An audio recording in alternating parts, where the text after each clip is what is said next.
When you're dealing with an artist as unruly and mind-bendingly original as Emily Dickinson, normally it's difficult to really understand from where that artist got their inspiration, on whom they may be basing certain ideas, certain practices, etc.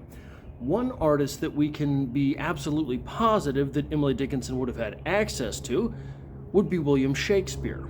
And when you look at the caliber of conceit just mass manufactured by Emily Dickinson, poem after poem after poem after poem, it would be difficult to believe that she was not also a fan of John Donne. Now, one thing that both of these writers have in common, in addition to being all-timers of poetry, absolute first ballot Hall of Famers in the class of lyricism, right, is that they both were capable of some raunch. They could peddle the sicko stuff from time to time. Now, we don't get too terribly much of the pornographic from Emily Dickinson. The poem that we are looking at today may be as close as Emily Dickinson gets to that type of stuffs. But nonetheless, every time I read it,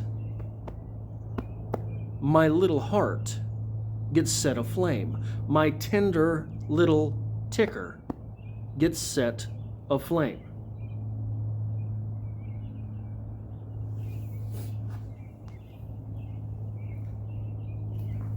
I mean, hubba hubba, am I right?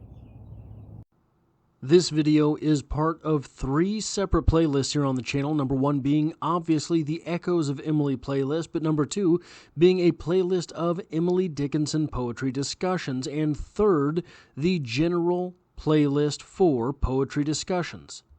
If you like or appreciate the work that I do here, hitting the like button really does help me out, as it tells YouTube to share this video with other literature lovers. And if you find yourself here by chance but not design, literature is the only thing that I talk about on this channel, dropping multiple videos every single week. So consider hitting the subscribe button to stick around for more literature in the future. Wild nights, were I with thee, wild nights should be our luxury. Futile the winds to a heart in port, done with the compass, done with the chart. Rowing in Eden, ah, the sea, might I but more tonight in thee. Now, there are 6 talking points that I want to get to with this poem, but I thought it might be beneficial to sort of walk through the poem just a bit before we get to that. Wild nights, were I with thee, wild nights should be our luxury. So, what is a wild night? Is it going bowling? Is it maybe these two do the foxtrot? Maybe they go to comedy clubs. Whatever it is that is a wild night, that is what is to be inserted. Were we together, those wild nights should be our luxury. Should be our luxury. Those wild nights should be the thing in which we indulge. Futile the winds to a heart in port. Now, when this heart is anchored someplace, the outside world can do what the outside world is going to do. Absolute 10s can walk by, maybe a couple 9s. Not even going to look, baby, because I am done with the compass and done with the chart. I'm not wandering anywhere. My heart is anchored in port. Rowing in Eden, ah, the sea. A little bit of a conundrum here. Eden, a garden. Rowing in the water. Eden, the good place that's been lost. The sea, a great big mystery. Might I but more tonight in thee. So, rowing. What's rowing?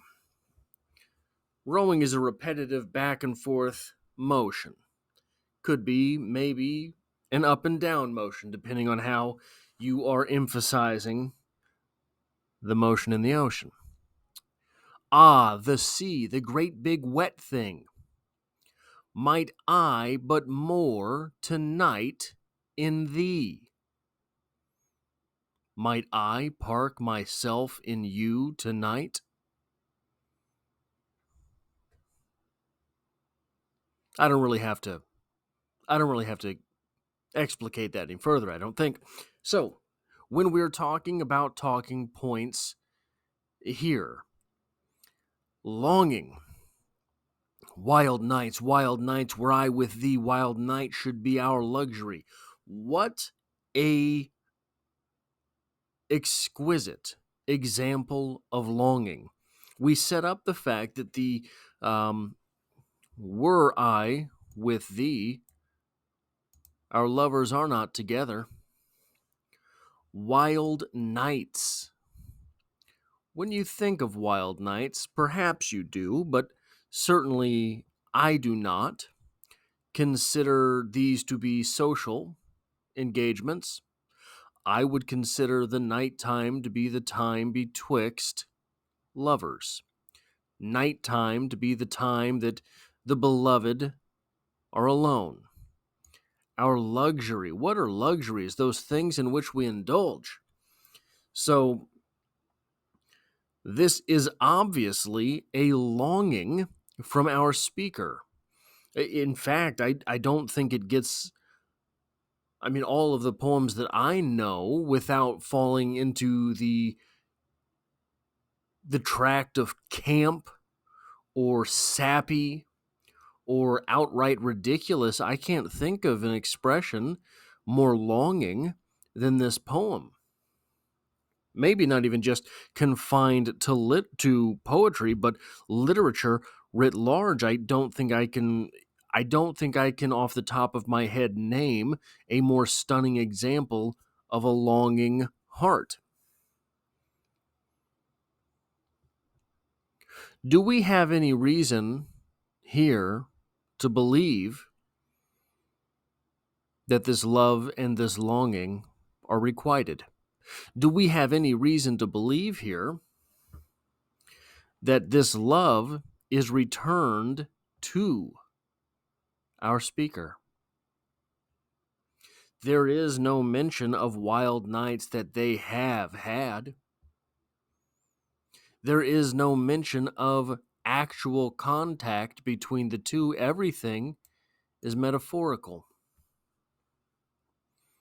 Do we know here that our speaker is in fact in love?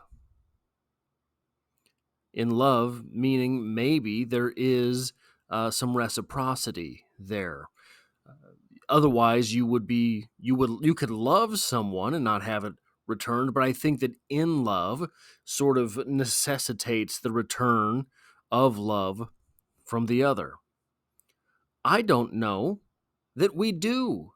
It might be that this poem is not all that romantic, but instead really sort of sad. Is there a more romantic, lustful, hubba hubba poem in all of the Emily Dickinson canon? Here's all of the canon of Emily Dickinson. Is there a single poem therein more explicit, more lustful than this poem? I don't know that there is. And I think that warrants some exploration of itself. If so, you can break it down into any other discipline as well. If you are a sports fan, Kobe Bryant scored 81 points in a game. Probably that's his best game. So, spending some time appreciating that game is an exploration in itself. If you enjoy paintings, is the Mona Lisa the greatest painting of all time? For whatever reason, it gets more attention. Is it even Leonardo's greatest painting? Um, I'm partial to, is it St. Bartholomew? I think the guy with the rock on the chest that was never finished because, I don't know, Leonardo did it. But I think it's safe to say that perhaps the Mona Lisa is his most cherished work, so that would be worthy of some discussion in its own right. Is this the most hubba hubba poem in all of the Emily Dickinson canon? As far as I can tell, the answer is yes. That deserves some exploration of its own. What was it that possessed the author to pen this poem? This poem is sneaky in a way because I think it's the next point that I'm going to make. Yes, it's the next point I'm going to make, but I'll preview a little bit here. You can read this poem and it not come across to you sexually at all. But the minute you give in to the fact, hey, there was some going on here. The minute you give in to that conceit, the moment that you say, well, maybe it's about, the moment that happens, this becomes a very raunchy poem. Rowing in Eden, a repetitious back and forth motion in Eden, the promised land, in Eden, the sweet spot, the sea in Eden? Well, that doesn't make any sense. Eden was a garden. Where are we getting all of this wet stuff in the middle of Eden? Might I but more can I anchor tonight on this wild night? In you? I'm blushing. Virgin ears, Emily. I have virgin ears. I mean, how I mean, this is worth exploring in its own right. The fact that Emily Dickinson, for all of her explorations of death, for all of her explorations of time, for all of her perhaps abandonment of the religion of the day, at least for all of her toying with the ideas inherent to the religion of the day, all of those things, I don't know that there is, not only do I not know if there is a more raunchy or explicit poem in all of Emily Dickinson, I don't know if there is another raunchy or explicit poem in Emily Dickinson. Now, maybe it's there. I haven't read every Emily Dickinson poem, but off the top of my head, I can't tell you one.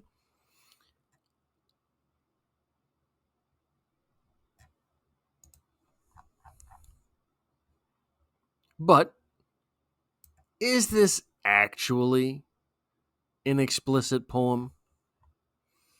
Now, I believe it is because, well, we were in English 103 when she handed me this poem, and it was early in our relationship. It was still puppy love, and this poem absolutely melted me. I believe that this is that type of poem. We were early in college. But let's explore. We talked a little bit about wild nights. Does it have to be sexual? Couldn't it be that wild nights are bowling? That wild nights just means the 1-2-1-2 foxtrot, or is foxtrot forced? I have no idea. You understand what I'm saying, though. Here's a question. Have you ever actually connected with someone with whom anything can become, for example, an inside joke? Anything can become a humorous moment because the two of you have the very same sense of humor. Those moments, as tame as they are, those moments, those connections, as simple as they may be, are absolutely electric. Those moments where your sense of humor and someone else's sense of humor sync up. Maybe sense of humor is correct. Who else laughs? What other animals in the kingdom laugh? Your humor, and someone else's sync up exactly. The smallest thing can set the both of you off into hysterics. Those moments feel pretty wild, despite the fact that it could be the two of you sitting together in a coffee shop, laughing uncontrollably at basically nothing at all. Those moments do seem pretty luxurious, don't they? Not everyone gets to have that type of connection. Not everyone gets to open their day and know that maybe one of those moments is on the horizon. So you, in your knowledge that this supreme laugh could be on the horizon, you cherish the potential for that moment. And you know that, like a luxury, like some exotic spice that no one else has tasted, you're going to hold the potential for that moment precious. Futile the winds to a heart in port, done with the compass, done with the chart. That individual with whom that connection is strong. If I can look at someone and we both laugh at the same thing at the same moment, that is anchoring. Rowing in Eden, the sea. There is a vast expanse in the sea, but that's not what the Garden of Eden was. The Garden of Eden was everything you need right then, right there, right?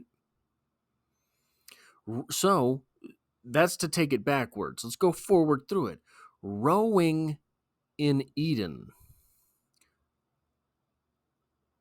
Being present in everything that you need. That person that can be everything that you need.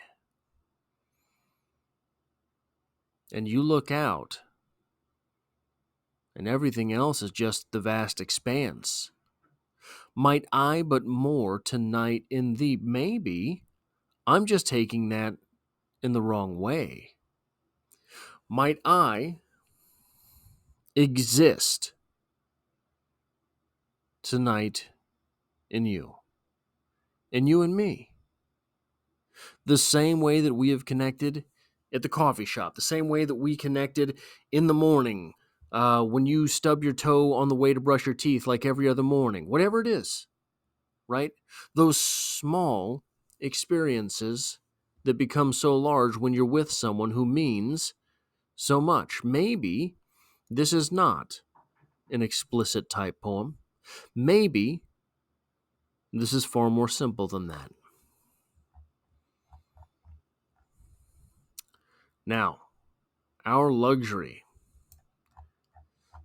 I already talked about that a little bit, but that idea, our luxury, these wild nights, even if you do want to take that in an explicit fashion, How sweet, how tender an expression is that? These moments that we share together would be our luxury, would be the thing that we are coveting through the day. It's not wild nights. This will be our I don't know, what cup of spaghettios, right? It's nothing mundane. It's a luxury. Something that we know not everyone gets to have, but we do. And if it is a luxury, you indulge in it, don't you? Now, I said I wanted to get into a little bit of nihilistic and hauntological discussion in each of the poetry discussions for this month. A nihilistic interpretation here. Eden. There are very, very few people, even who consider themselves ultra religious. Very few sects of Christianity, of any religion. Well, I think so. I think Islam is normally considered more a literal interpretation. But there are very few sects of Christianity, and I think the majority of Jewish individuals, so people for whom Eden would be a thing, that take the very few take that literally, right? It is seen as metaphorical. It is seen.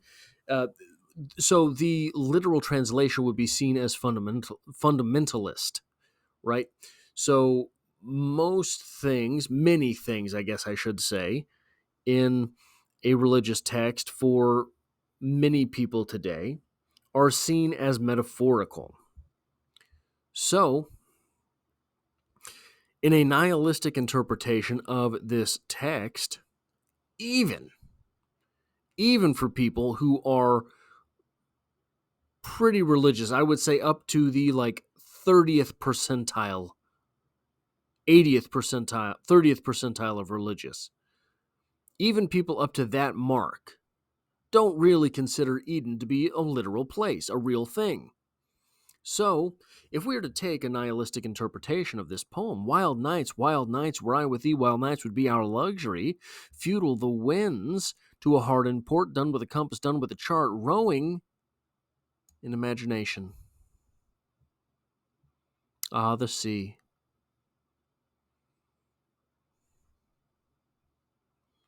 You see that? Our speaker, who has no tangible connection to the subject of this poem. Our speaker here is even saying this is an imaginary place. Now, in strong nihilistic fashion, our speaker would be creating their own values, but in weak nihilistic fashion, none of it matters anyway. It's all a figment of imagination. Hauntology. Were I with thee? Boom.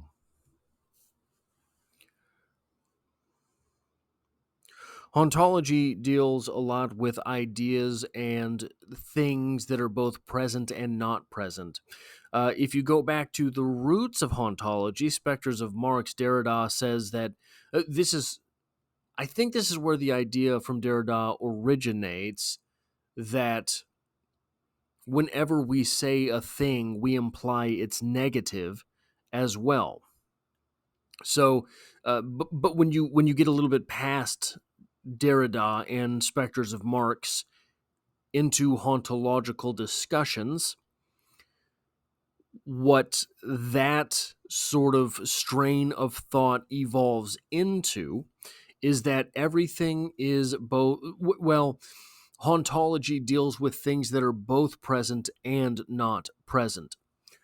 So, the very phrase specters of Marx, for example, deals with Marx the individual, but it also deals with Marxism, and Marxism is hundreds of thousands of people dead, and Marxism is an extremely zealous and nationalistic people, right? So many of the places that have adopted communism, adopted Marxism, have become extremely nationalistic in the process. So all of the things that are presented by the phrase Marx are present and not present.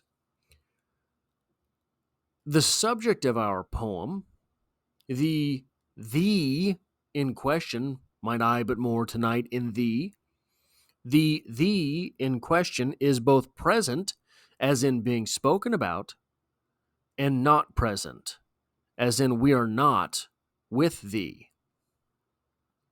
The speaker in the poem is both present, here speaking to us, as well as not present.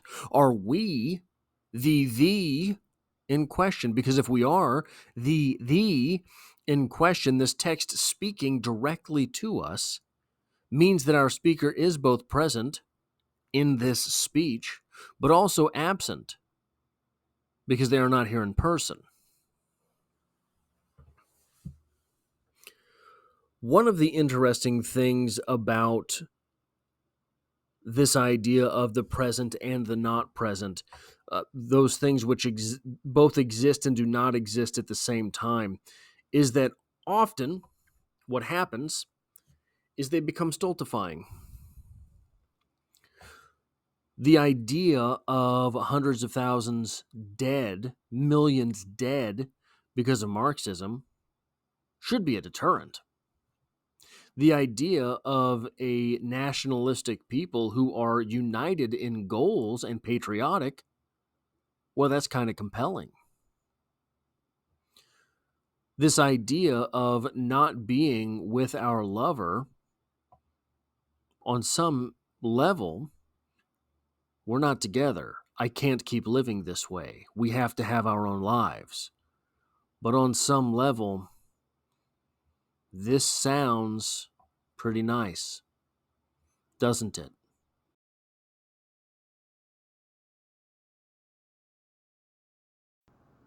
Wild nights, were I with thee, wild nights should be our luxury. Futile the winds to a heart in port, done with the compass, done with the chart. Rowing in Eden, the sea, might I but more tonight in thee.